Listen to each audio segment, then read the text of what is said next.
And it's really what drives me to be relentless in accomplishing my big why, is because I can't follow someone unless I feel like they have what I want, or they have what they said they were going to go do. Like they set out to build the thing that they wanted to build. And so I'm very much in that same mindset of, if somebody's going to follow me, it's going to be because I have the results.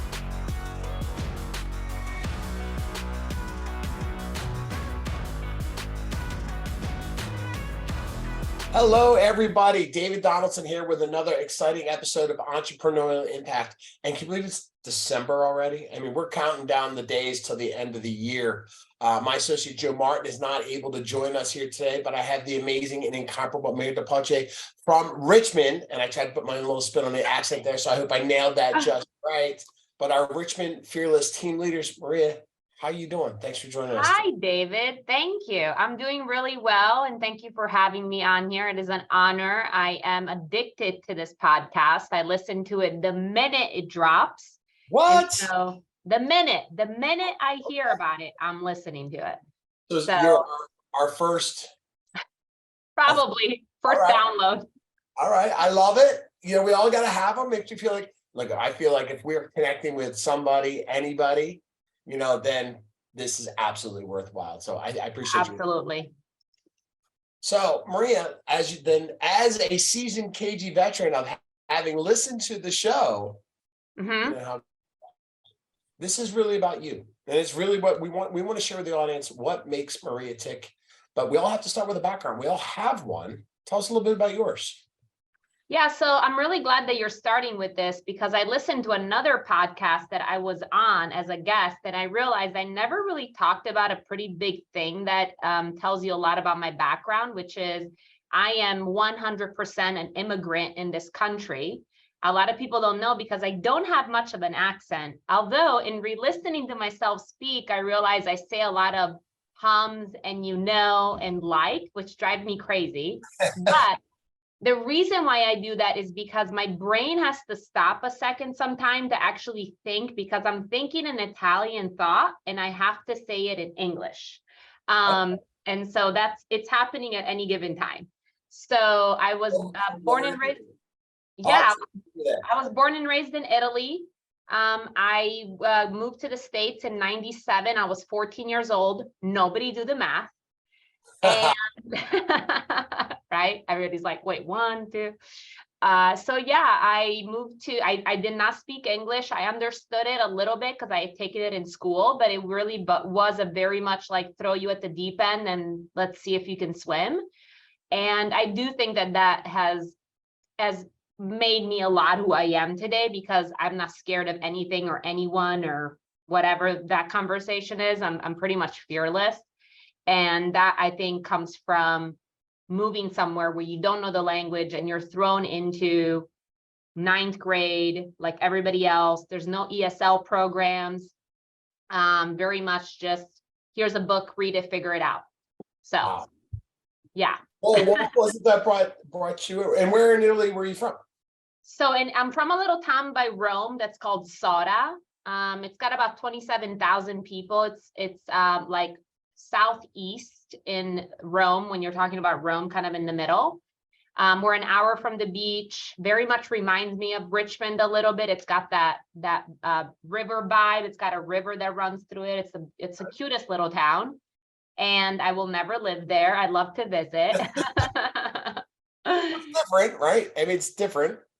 Yes. Italy is a beautiful country to visit. It's a very hard country to live in. I know because my parents both lived there, and my sister, and I know you asked me what brought us here. And actually, originally my parents moved my brother and I together to Arizona. So that was kind of the whole, want to give my kids a better life. I know one of the things we're going to talk about today is who impacted me. And my mom is very big in that conversation, because when I was 8, she was diagnosed with lymph node cancer. So she is a survivor of cancer, dealing with leukemia now, in her mid 60s, and really was like, hey, listen, like I'm in my 40s, 45, 50. Let's move to the States. Let's give these kids a better life than we had. And that's what brought us to the States, was really just like the American dream.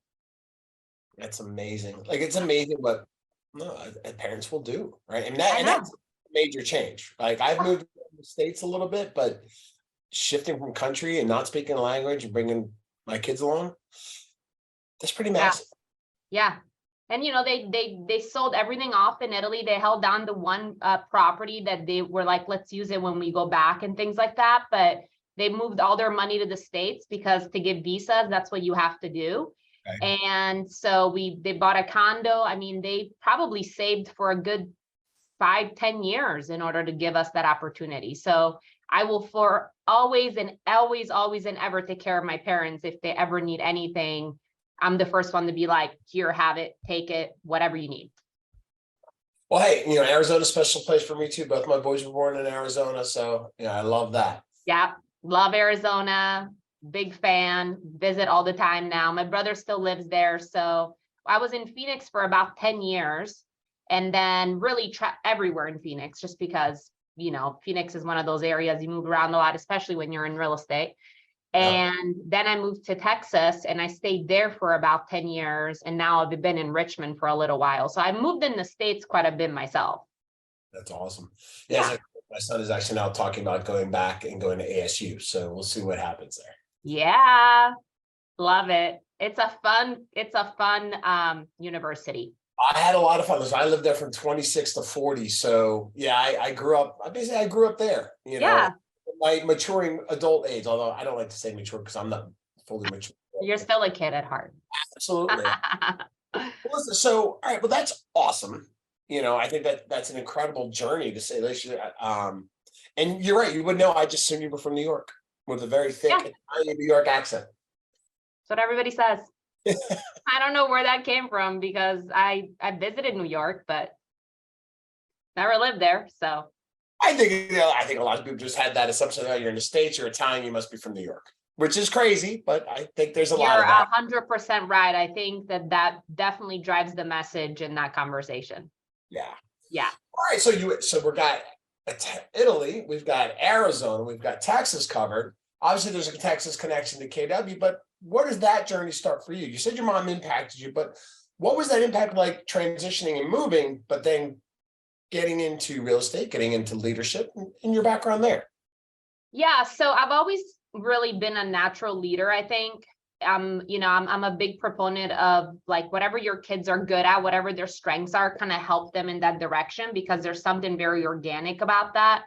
And I went to private school when I was in Italy, and I was always the one with the microphone, like at every school play, at everything that you could think of. Since I was like 8, they were giving me a microphone and I was going to be the MC / like narrator or whatever. So I've always been very good at engaging the audience, I guess, for one way or another. And so I've always kind of been the one that's like, hey, y'all are doing it wrong. Let me help you. We're going to go this way instead of that way.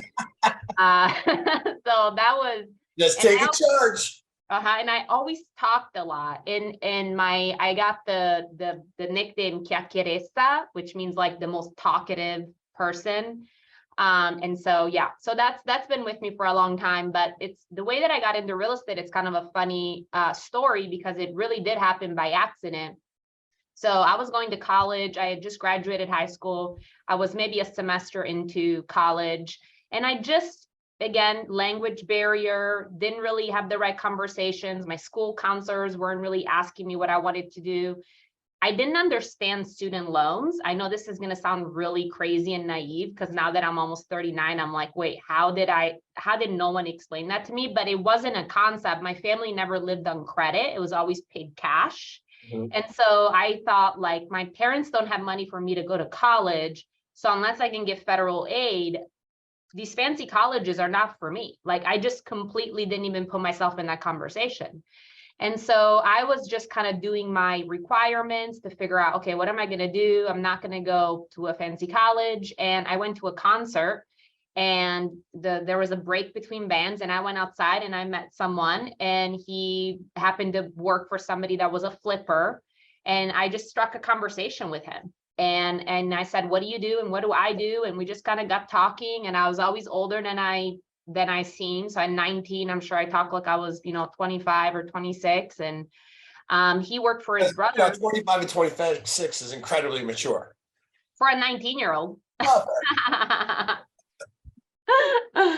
But yeah, he told me that he worked for his brother at like $17 an hour. He would go in and rip out like demo and kind of do the GC work. And I just didn't understand why he didn't do it for himself, because I come from a background of people that have always owned businesses.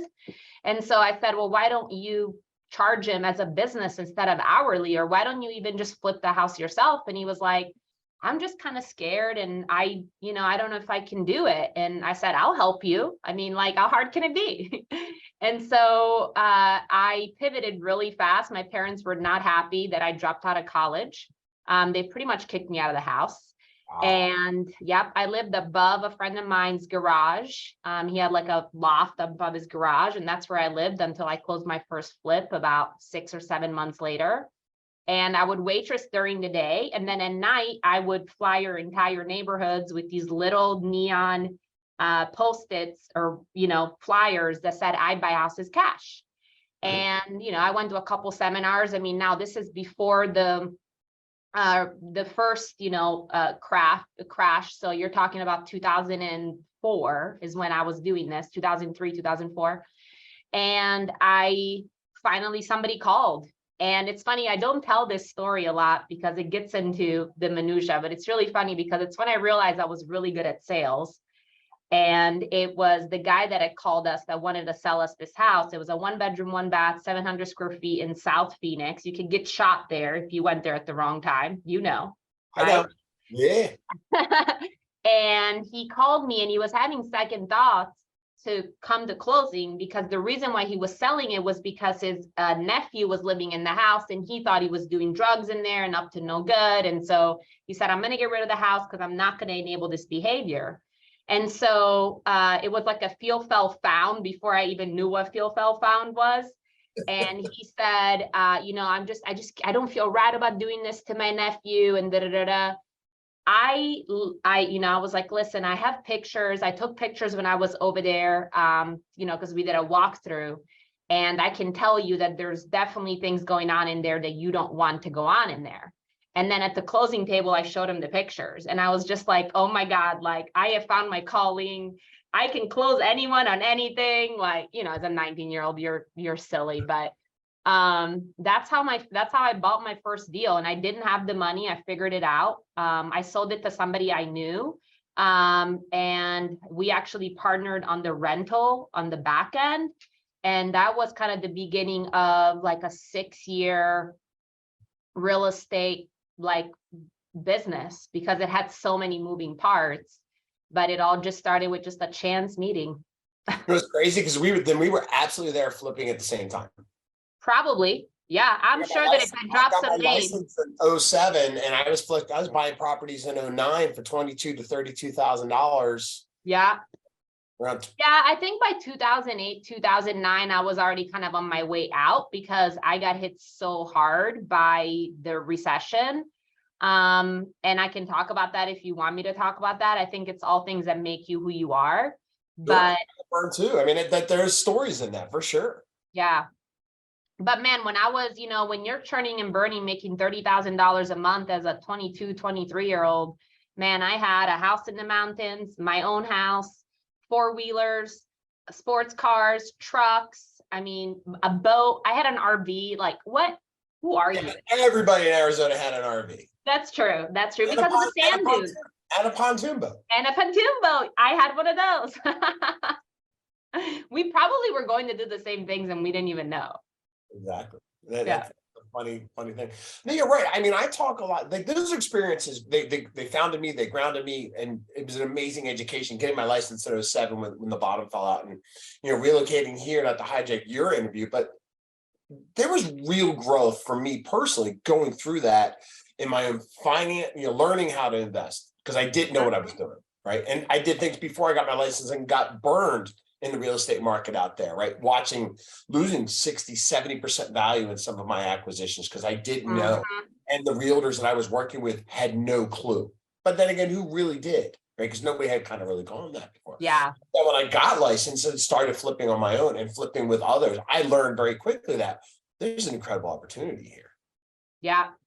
Yeah, it was a great learning experience. I mean, I till this day know how to do P&L and pretty much run books because of that experience of having multiple businesses where you have to make sure that you were making money because so much money was coming in, you just didn't quite know unless you were tracking it what belonged where. So multiple chart of accounts for different properties, QuickBooks Pro, I mean, you name it, right? Like spreadsheets, so many spreadsheets. Oh yeah. I was an Excel whiz because I would have, whether it was for me or for one of my clients, I could walk in, I could hammer out a forecasted buy now, sell in 30. You could do that in Arizona at the time. Permits weren't what they are here in Virginia to get things done. It was kind of, it was almost like an in and out permits. Kind of wave it over top and then yeah, out the window. As long as you're doing a whole lot of structure, nobody's going to know what was going on. Yeah, no. I mean, it was going so fast too, right? I mean, you can make a $30,000 mistake really easy because a lot of these houses were flipping so fast. I mean, for us, I remember we quickly switched to wholesaling because we just figured out it's not even worth our time to get these crews going. We did do some fun projects. Like we did a 32 unit condo conversion. That was really fun. From a commercial to residential unit. Oh, you got to run those condo conversions. Sure. Mm-hmm. Yeah, that was fun. So the conversation certainly hot for a while. Yeah, they were going everything was happening the right way. It's just nobody knew how much the mortgage industry was going to impact everybody else, right? We just didn't know. And the amount of non-real investors, and I'll put myself in that category of buying property that I shouldn't have been buying because I didn't truly understand, and I tried to hop on the appreciation curve, right? New construction or fix a flip. It was going to happen whether I bought properties or not. Yeah. But that was the biggest thing that people didn't understand. That I wish I had known, but I found out later. It was like the reverse. And now, it's like expensive lesson. It was an expensive lesson. Yeah. Well, it's pretty cool to hear like you at 19 recognize that we talk about impact. You impacted somebody immediately because you saw opportunity, right? Oh, yeah. Like from your parents of running a business, being cash positive and being accountable to yourself, but recognizing that entrepreneurism, I can say it, right? It's my show. Yeah. That it's not for everybody because they're not from that mindset. Right. Yes. I believe that. I mean, I think sometimes you meet entrepreneurs and they're not in real estate and you're like, oh my God, you're amazing that you thought all this up and, and then they'll take on real estate and they kill it. And that's just because they're going to win no matter what. They're entrepreneurs. They're going to figure it out. And so that's, I think, that immigrant edge that people talk about when it comes to me. And it's kind of my secret weapon because I like that. Sounds like a whole podcast right there. The immigrant edge. Yeah, that's true. That does sound good, actually. I think you're gonna have to write that down. That might work. I'm gonna make sure I run with that. I need a name. Yeah, that's good. Trademark it and sell it back to you. Yeah. Okay. Fine. Thanks a lot. That's funny. I'm just being entrepreneurial. Right. It's good. I like it. Well, and you know what's funny? What this conversation makes me think about was something you just said about those spreadsheets. Now at Keller Williams, right? Gary Keller's always talking about your job when you walk into a listing appointment is to put two hats on. You either have the listing agent's hat on or you have the investor / buyer, buy and hold potentially, right, hat. And back then, first of all, I didn't even know Gary Keller was, which was my bad. I wish I would have. I wish I would have known about Keller Williams, 10 years ago, 15 years ago. And I was walking in having that conversation because it just made sense, right? For me to be able to tell a seller that was calling me off my buy and hold, like, listen, this is where I need to buy LTV, loan to value. It may not make sense to you, but guess what? No worries. I have a flipping company that can come in and you can pay for the contractors to do the work, or I can sell it for you at this number. So I was going to get business out of that regardless because I had all the options, and all those options just grew out of me walking into an appointment and them going, oh, I went with someone else because they had XYZ. And I was like, oh, cool. I'm going to go build XYZ. And that's why I ended up having a flipping company, a wholesale company, a contractor's company, a rent to hold, which was kind of a property management company. And then of course, just my retail, hey, you need to buy a house, you need to sell your house. I can help you with that. I think that's absolutely incredible for you to have been doing that at such a relatively young age, and to have no barriers around your mindset saying that I can't do it, other than each time you ran up against an obstacle, you're like, well, I'll rip off and duplicate and bring that in. Like, I'll just make that happen. And I wasn't with KW. That's the craziest part. I was with this small mom and pop shop. Who was it? And it was Sun Homes Realty. The broker's name was Tim Hunt, which great guy, cannot say enough great things about him. I mean, try to think about managing somebody like me that's like, I got a new idea. And he's like, oh my God, what? You know, but he had like 8 or 9 agents. So I think it was manageable for him at the time. And he just tried to, you know, make sure I didn't get everybody sued. I was with Russ Lyon, if you remember. Okay, yeah, I do remember them. Yeah. Are they still around? They got bought out by Sotheby's, so they're Russ Lyon. Makes sense. The thing was, so when they were just Russ Lyon, they were small, local indie, but relatively known. It was KW. It was KW. Like that. Like I was very fortunate to get my start there because it was very much KW. Because my first experience with KW wasn't what I was interested in. Yeah. And then around when Russ Lyon became Sotheby's and it became something else, I found KW, which was exactly what I had at Russ Lyon. So it was kind of a cool change of events for me, but always giving me what I was looking for, which was education, training, and how to build a business through a sphere of influence, but through a small local brokerage. That's fantastic. Sometimes I wonder, like, if somebody had handed me the MREA when I was 20, if I had gone the investor route, because I think that's my passion around that book, is the fact that I think it makes something really complicated really simple. Yep. And I just didn't have the formula. Like, I just didn't know that it was a database game. Like, nobody told me that for a long time. I just was talking to a lot of people because I know nobody was coming to my house, knocking on my door, trying to get a listing appointment. So I had to go to them. Yeah. But you mentioned buy and hold. So the yellow book, the hold book, was written by Steve Chater, who actually is KW out in Phoenix. Oh, well, there you go. Makes sense. Yeah, he's out in the Mason market. He's so there's a lot of positive things that came out of Phoenix at that time, and a lot of things I watched evolve from those ground zero type of locations. Right, coming here, it was so different. The knowledge, the experience, what people had gone through here versus what we went through then. It was 2 completely different realisms and stories of how somebody experienced the shift. Oh, 100%. It's funny that you bring that up because it actually makes me think about something else. I think Arizona as a whole is like a transplant state. So it very much has that like entrepreneurial edge of, you know, people are just going to figure it out. I mean, listen, if you want to live in 110, 115 degree weather, you're a little bit crazy anyways. So as a state, because everything is so new and it went through so much growth around that time, there was a lot of people that were struggling at the same time. And it's funny because a lot of us did the same thing, which is what I did next after I got out of real estate, which was multi-level marketing. And then what I did is I moved to Texas in 2011. And just like you said, totally different experience. I mean, people in Texas actually saved money. It's a conservative state.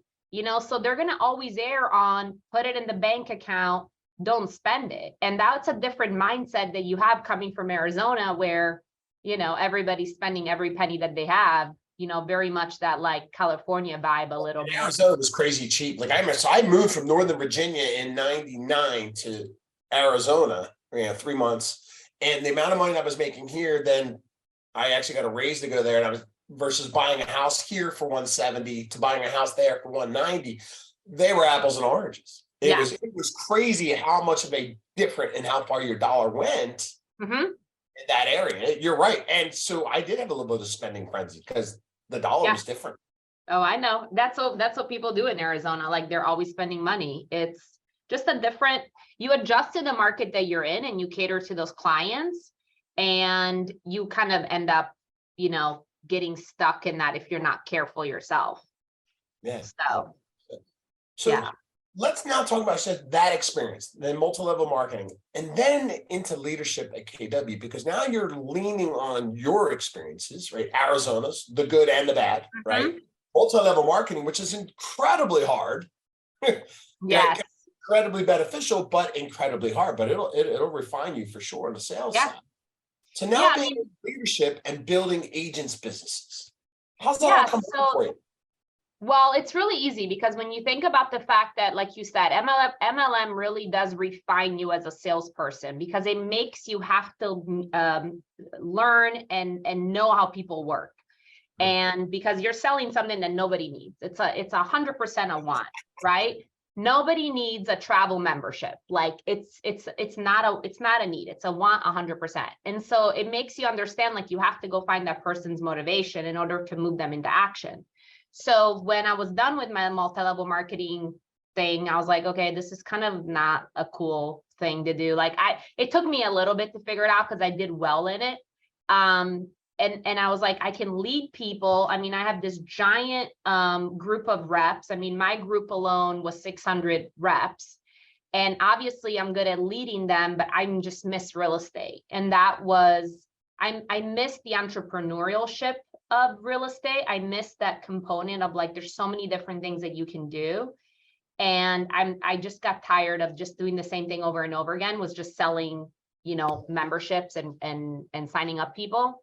And so I moved into leadership so the way that I came into KW was somebody gave me an MREA and I was studying for my real estate license and was with this other company, which we shall not name.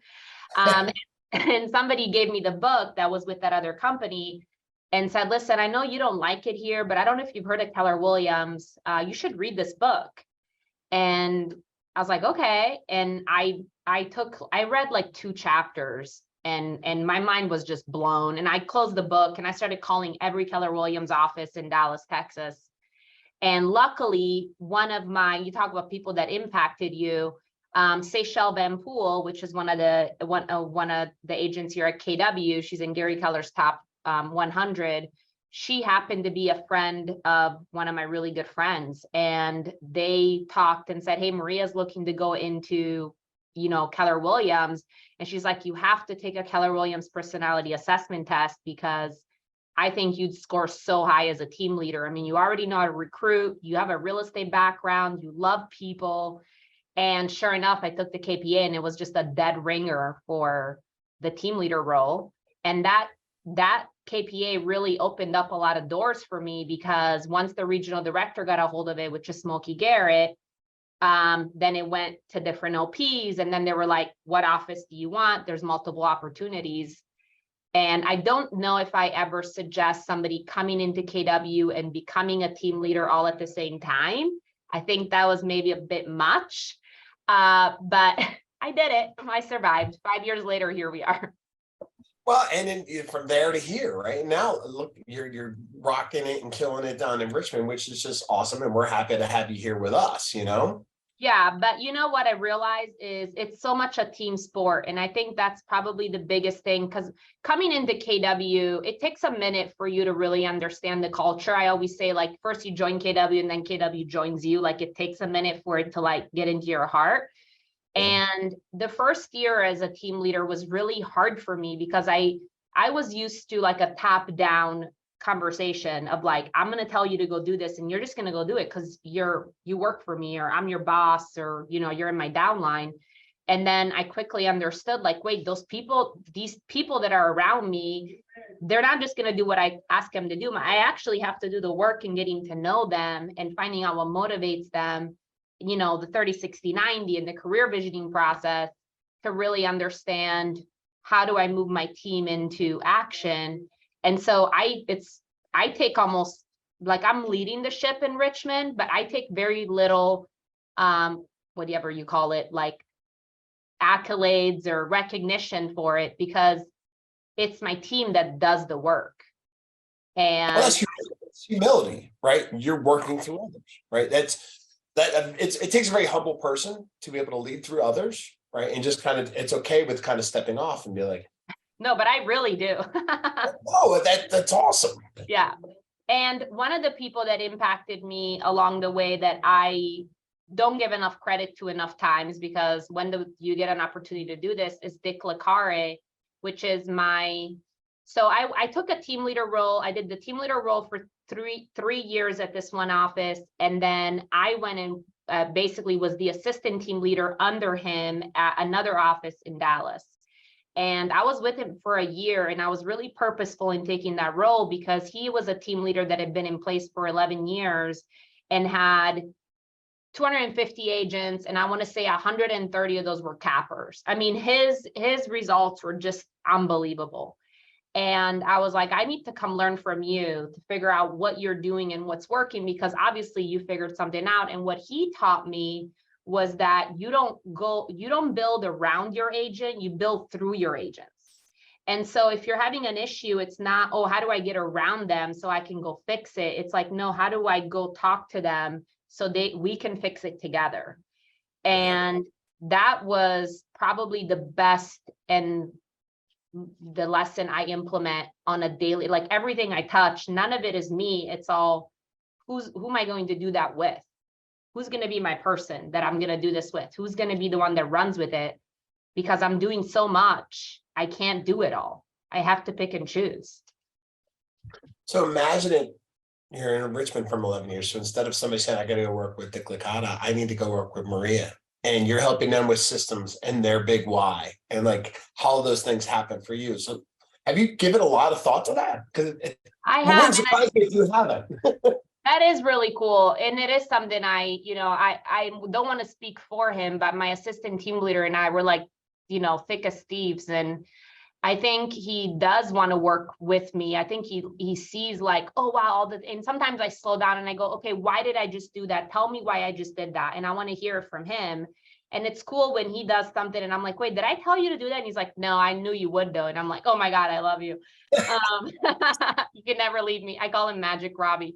And I say all this to say, I hope that happens. And it's really what drives me to be relentless in accomplishing my big why, is because I can't follow someone unless I feel like they have what I want, or they have what they said they were going to go do. Like they set out to build the thing that they wanted to build. And so I'm very much in that same mindset of, if somebody's going to follow me, it's going to be because I have the results to show, whatever that is, whether it's my portfolio. I know that's one of my big things, whether that's, a ton of passive income, is I want them to come follow me because I've done it. It's not just, people talk about like. Well, now you're talking about legacy. Like, yes. Like, so as we start to wrap up, what does legacy look like for you? Like, what's next? Like, what do you want to leave behind and go, you know what, I did that and I made a major impact in doing what I did? I think the easy answer to that is I want to leave things a little bit better than I found them. And I think I've already done that. Is one of the challenges, is that check that box. I think I can see the results and really know that that's the truth. I think ultimately when I'm gone, whenever that is, whatever that looks like, I just want people to really, I want that legacy of like, who was Maria, or what did Maria do as someone that really helped people implement the MREA and understand it and make it part of their everyday life in real estate. Because I know I'm big on the domino effect. Like, what's the one thing that such by doing it can make everything else easier or unnecessary? And I think if somebody really understands the 4 models of the MREA, they got it. I mean, they can go do whatever they want, right? Because then when they figure out what their number is, and I have that behind me, the lid, when they figure out what that number is for that. I saw it on the board. I pay very close attention to everybody I talk to kind of see what's going on in the background. Yeah, that's the lid. And those are all the systems of either a market center or an agent. But yeah, I mean, if they, and it is such a proud moment. I mean, I have to tell you, when you have people that, they're taking the MREA and they're going like, man, in the last year, I implemented everything that's in here. Even if they don't say it's because of me, I don't care, because I know that it's because I brought it up, right? And so it's kind of like a weird silent, like I get really happy when people are succeeding and I don't have to be thanked for it. Like it doesn't, I'm so happy for them. I'm happy enough. It goes back to that humble again. It keeps coming around. That's who you are. And that's awesome. Like to me, that is it, right? Humble, not proud of hearty, not arrogant or assertive. Somebody made me memorize that early on in my life because I was not humble. So they had to go out of the way and teach me what that meant. So that's something that's always stuck with me. And, for you, that it's so natural and so gifted that I think that's incredible. Yeah, it's a life calling. I mean, you can tell someone, I think, when you meet them, what really drives them and if they need recognition. And I function on such little, and it's almost to my detriment in some ways, because sometimes I don't give my team enough recognition because I don't need it, that I'm like, oh, surely you know how amazing you are. And then I have to stop and realize, no, wait, you have to actually tell them that they're doing a great job. I'm like, okay. It's an ongoing joke in my office that Maria is going to say something nice. Well, listen, Maria, I can't express enough that how happy I am that we were able to connect and relive our time in Phoenix. I think I knew that, but that's pretty awesome. I look forward to this rolling out and sharing this conversation with our audience of, hopefully more than just you, although I'm sure you will listen to it back. For those of you that are listening, we thank you, and thank you for joining us as we interview Maria today. And I look forward to seeing you all again on our next episode of Entrepreneurial Impact. Have a great week, and I'll talk to you all soon.